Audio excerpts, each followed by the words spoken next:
नमस्कार, आप देख रहे हैं फर्स्ट बिहार झारखंड और मैं आपके साथ वंदना। काराकाट लोकसभा क्षेत्र की अगर हम बात करें तो चुनावी माहौल एकदम से टाइट कर दिया गया है। तैयारियां जोरों शोरों से चुनाव को लेकर हो रही हैं।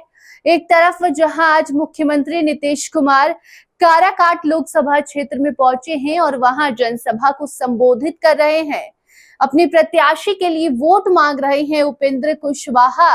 एक तरफ जहां चुनावी मैदान में है तो वहीं दूसरी तरफ इंडी गठबंधन की तरफ से चुनावी मैदान में राजाराम को उतारा गया है और तीसरे जो प्रत्याशी हैं निर्दलीय उतरे हैं पवन सिंह। ऐसे में उपेंद्र कुशवाहा के लिए वोट मांगने जहां आज मुख्यमंत्री नीतीश कुमार काराकाट पहुंचे हैं तो वहीं दूसरी तरफ नीतीश कुमार के बाद अब देश के प्रधानमंत्री नरेंद्र मोदी भी काराकाट जाएंगे और वहां जनसभा को संबोधित करेंगे, जिसकी तैयारियां भी जोरों शोरों से की जा रही हैं। आपको बता दें कि 5वें चरण का मतदान समाप्त हो चुका है। ऐसे में अब छठे चरण के चुनाव की तैयारी शुरू हुई और उसके बाद अब जब छठे चरण का प्रचार प्रसार भी समाप्त हो चुका है, अब कोई भी छठे चरण के चुनाव के लिए प्रचार नहीं कर सकता, क्योंकि सिर्फ एक दिन बाद 25 तारीख को 5वें चरण के बाद अब कल छठे चरण का मतदान होना है।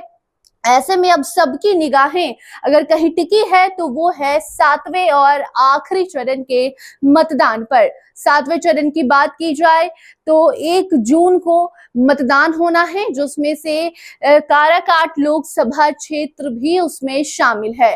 और काराकाट पर एक तरफ जहां उपेंद्र कुशवाहा एनडीए के प्रत्याशी हैं तो वहीं दूसरी तरफ उन्हें चुनावी टक्कर देने मैदान में राजाराम सिंह को उतारा गया है। दोनों ही कुशवाहा जाति के हैं और तीसरे जो प्रत्याशी हैं वो भोजपुरी अभिनेता पवन सिंह है।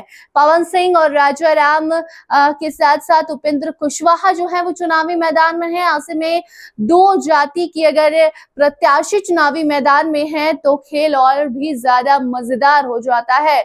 और अब नीतीश कुमार वहां पहुंचे, उपेंद्र कुशवाहा के लिए आज वोट मांग रहे हैं, वहां पर जनसभा को संबोधित कर रहे हैं और अब ठीक नीतीश कुमार के बाद वहां प्रधानमंत्री नरेंद्र मोदी भी जाएंगे। आपको बता दें कि इसके पहले भी कई बार प्रधानमंत्री नरेंद्र मोदी बिहार आ चुके हैं। अलग अलग लोकसभा क्षेत्रों में जाकर वो सभा को संबोधित करते हैं, वहां अपने प्रत्याशी के लिए वोट मांगते हैं और अब वो जाएंगे काराकाट और काराकाट में भी वो उपेंद्र कुशवाहा के लिए वोट मांगेंगे। और ये होगा 25 तारीख को। 25 तारीख यानी कि जब देश भर में छठे चरण का मतदान जारी रहेगा और उसी दिन काराकाट पहुंचकर नरेंद्र मोदी उपेंद्र कुशवाहा के लिए वोट मांगेंगे। वहां पर तमाम बीजेपी के वरिष्ठ नेता भी मौजूद रहेंगे। और अब देखना दिलचस्प होगा कि जब 7वें चरण का मतदान होता है तो जो वहां के लोग हैं वो किसको वोट डालते हैं। जो परिणाम है वो 4 जून को सामने आ जाएगा और अब सिर्फ एक और जो है वो फेज बाकी है, क्योंकि कल छठे चरण के बाद 7वें चरण पर सबकी निगाहें टिकी हुई है।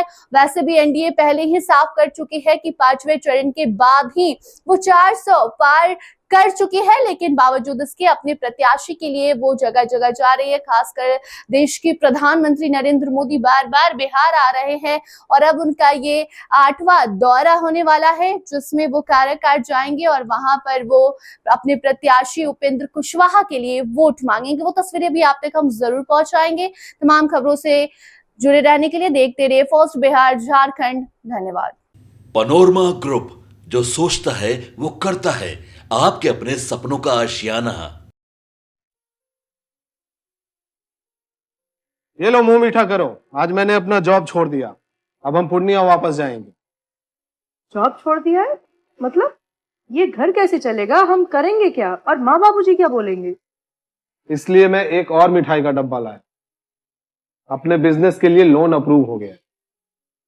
अरे लोन अप्रूव हो गया वो तो ठीक है, लेकिन पूर्णिया में हम रहेंगे कहाँ? अपना घर भी तो नहीं है वहां।